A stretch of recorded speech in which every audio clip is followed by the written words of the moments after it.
to 750 companies raising their seed round. We're based in Palo Alto. We invest 50% in the Valley, 15% in New York, and 5% of the fund in other places in the US. Yep, so, I don't know if this is it on? Yeah.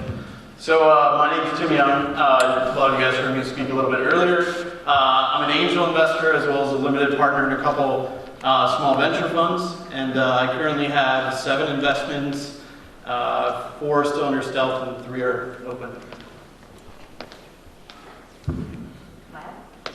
Hi, Rebecca Lynn. I'm a partner at Morgan Taylor Ventures. We are an early stage life sciences and IT firm. Our companies that you might have heard of include Evernote. I heard Phil was here earlier today. I'm sorry you missed him. Practice Fusion, Lending Club, Adara Media, and NextTag are a few that you may have heard of in the past. We are actively investing and hopefully we'll be announcing a new investment here in the next week.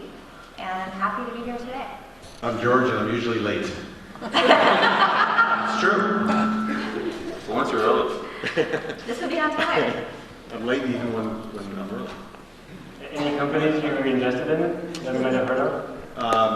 Yeah, I was one of the early investors in Twitter. I'm the initial and lead investor in a company called Yammer. I'm co-lead investor in a company called Millennial Media, which is the 3rd biggest mobile ad network behind Google and Apple. Tomorrow, my partners and I have a company going public called RPX. That's in the patent subscription business. That's kind of neat. You guys are making money from that? Yeah. Okay. Quick question for the panel before we start. So we're going to have 2, maybe 3 panelists that the audience already saw earlier today. Quick question, we had Neda also here from AngelList before. How do you see AngelList playing out with VC? Is that a competitor? Does it help because there's more deals? Or how do you see the space evolving? Is it my turn again? Whoever wants to say something. I think the VCs, so from my perspective, is the feedback too bad on this one, or are you okay? So from my perspective, it's fabulous. When I entered the venture industry in 2007, in 2008, when the crash happened, the angel industry was decimated. And so for us, we do some seed, but we do mostly Series A and Series B. So you want this really great crop of early stage companies to be sort of brought along.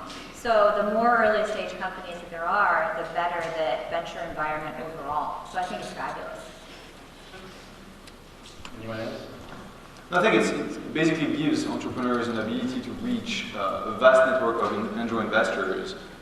When I started investing in Web 2.0 back in 2004, there was basically maybe a handful or 2 handfuls of us sort of doing those deals. So it was easy for us to coordinate and work together on building syndicates. I think that now having AngelList is a great solution for rounds which are already anchored to be fulfilled or filled up. The issue sometimes I have is if you have a company which has a bunch of random guys sort of coming together to support it and there's no clear lead, then it's not clear to me as to who, A, does the job to support the entrepreneur as the lead investor. And if ever, things don't work out as planned and they never do, then it's not clear as to what the ownership is in the support. Because I've seen some of those rounds where I ask, okay, who's helping? And people start pointing to each other as, well, it's him. Because there wasn't a clear ownership in the round saying, I'm putting the terms together, I am pricing, and then you guys can come along. And typically entrepreneurs these days have the luxury of choosing who they will let in their deals on the basis of the value that each investor will commit to delivering. And so that's a good thing. I think Jeff's point's a really good point. In fact, what you might want to talk about is the difference between like the work you get called on to do versus just writing the check. Because I think that's one of the things that people don't understand is the work that Jeff's talking about is like it's critical actually in helping shape the company and get the company ready for a future round or an acquisition or for growth. So basically, very early on, when we get the call to look at a company, we love AngelList. We look at everything coming on AngelList, but we see things mostly before AngelList sort of does. And so what we help doing is identify the strength and potential weaknesses of the company and try and figure out what is the course that we're going to have to plot for the team to execute on over the next 18 months, because that's typically for us the runway that the seed round will provide. And we say, hey, this is the kind of milestones that we know we'll need to meet, to get the next round of financing done. And so we'll try and lay those principles in the ground early on, and then we'll say, based on the team, the opportunity, the product, those are the kinds of investors that we'd like to see coming alongside us, we being the lead, the co-lead, or even participating in the round. And so identifying early the support infrastructure that you need is really critical in my book. And AngelList is great because it gives you access to 500, 600 really smart investors, but not all investors are equal, and not all investors will provide the same level of support. And if you look at the different things, see an early stage company as a building, and a building with a bunch of holes, and you try and have your investors help filling those holes temporarily. And so not every hole is filled by the same type of investor, and we try and sort of identify that. And we actually never use AngelList to fill up our rounds, because we call people specifically because of the value that they can add. So if you can switch back to extremely practical advice, essentially everybody in the room would like to pitch to you. That was practical. Yeah. It is. So everybody wants to pitch to you, and when you get out of here on stage, what is the best advice? My guess is they shouldn't start talking to you for 10 minutes just when you get out of here. So what should they do? So as far as I'm concerned, I can tell you already, I double booked myself, so I have to run to San Francisco for another panel, so I'm out of here by 10 to 6. So no need to mug me. But the I have a cell phone number if anybody wants it. And the trick is that I actually reply to our calls, so he works. He does. The best way to get our attention, and that's true for any of us, is to figure out in our network who can basically make a very warm intro saying, this is why this person is interesting for you to meet, and this is why the company is interesting. And we'll take that, think of it as us getting 350 deals a month, of which we'll meet maybe with 10%, of which we'll meet with, we'll actually sort of do diligence on 5%, and we might actually fund 0.5% or 1%. So getting our attention is actually pretty important, because unfortunately, my inbox is full of deals that I received 3 to 4 months ago, and I would love to answer everyone's emails and say, thank you for writing us, and we appreciate, but it's not really sort of the kind of thing that we would do. I just don't have the time, because my focus and attention is on my companies, the ones I will invest in or the ones I've invested in. And so getting that critical intro is actually really important. Yeah, that's very well put. And the other thing that I found is that sometimes people will rush me and try to say as many words as possible in 30 seconds.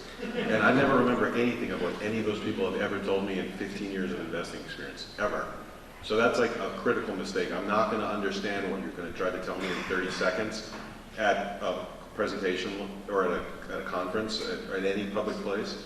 The best thing you could say is, hey, is it okay if I'm working on an area X, do you have interest in the area? And then the answer is either yes or no. And then the next right thing to do is say, I'm going to send you an email with a summary or a presentation, and it would be great if you could get back to me, and people usually will. I think one of the things that's not well understood on the part of entrepreneurs in terms of new entrepreneurs is that we are just absolutely slammed with the amount of email that we get. Every day I get 5 to 10 new startups introduced by my network plus others. There's no possible way I can meet with every one of those companies. And it's a real personal frustration of mine, but I'm limited by just human limits of space and sleep So let me hack the system here for a second. If I just email you tomorrow saying that we chatted briefly at the conference after we talked, Yeah. It's completely not true. So can we just skip actually trying to talk to you right now and just pretend it did? Sure. It works just as well. But for some reason, people always feel obligated to give me their business card. I don't know why, because I don't do anything with the business cards. And they don't really mean anything. So the best thing is to send an email that's a very clear email, that has a summary and hopefully some kind of short deck just introducing the company.